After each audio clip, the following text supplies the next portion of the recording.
Hello. ഞാൻ എപ്പോഴും ദേഷ്യപ്പെട്ടത്? ഞാൻ കഴിഞ്ഞാഴ്ച പറഞ്ഞില്ല ഇനി ഞാൻ ദേഷ്യപ്പെടത്തില്ലെന്ന്. ഇനി ഇമാതിരി കാര്യം പറഞ്ഞാൽ എൻ്റെ അടുത്ത് വരരുത്. പോമേ. ഗിയർ മാറ്റാ, വണ്ടിയോടെ നിരക്കുന്ന കണ്ടില്ലേ? ഓട്ടോമാറ്റിക്കാ. പറഞ്ഞൂടെ? രേവതിയോളെ കാണാൻ വന്നവരല്ലേ? അതെ. ആ വന്നോളൂ വന്നോളൂ. ഞാനാണ് പെണ്ണിന്റെ മാമൻ. അച്ഛനെല്ലാം ഉണ്ടായ കുട്ടിയാണേ. അല്ല, അച്ഛനും അമ്മയില്ല വളർന്ന കുട്ടിയാണ്. ഞാനാണല്ല ഇങ്ങനെ. അപ്പൊ കാര്യത്തോടെ അടക്കാം. ഇതിലാരുടെ പയ്യൻ? ഇവനാ?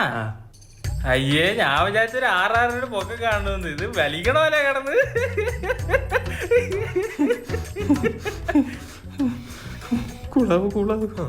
ഇതാണ് അങ്ങനെ ഇളയ മോൻ എന്നൊക്കെ പറയുന്നത്. ഇതാണ് മാമൻ, ഇവിടെ ഇങ്ങനെ മേഞ്ഞ് നടക്കുന്നത്. പരിചയപ്പെട്ടായിരുന്നു ഇല്ലേ? അപ്പൊ മോന്റെ കുടുംബമൊക്കെ എവിടെ? വയറ്റില്ല. ആരുടെ വയറ്റില്? അവൻ പൊടിച്ചേ കഴിക്കാറുള്ളൂ. വെപ്പുണ്ടോ? ബാംഗ്ലൂരിൽ നിന്ന് ചേച്ചി പറഞ്ഞായിരുന്നു വരുന്നേ. ചേട്ടൻ എവിടെ ആയിരുന്നു വർക്ക് ചെയ്യുന്നത്? ഞാൻ മാട്രിമോണി കമ്പനിയിലാണ് വർക്ക് ചെയ്യുന്നത്. അപ്പൊ ഒരുപാട് പെണ്ണുങ്ങളെ കൈ കാണുമല്ലോ. അത് പറഞ്ഞ പോരെ. വാങ്ങിച്ചു.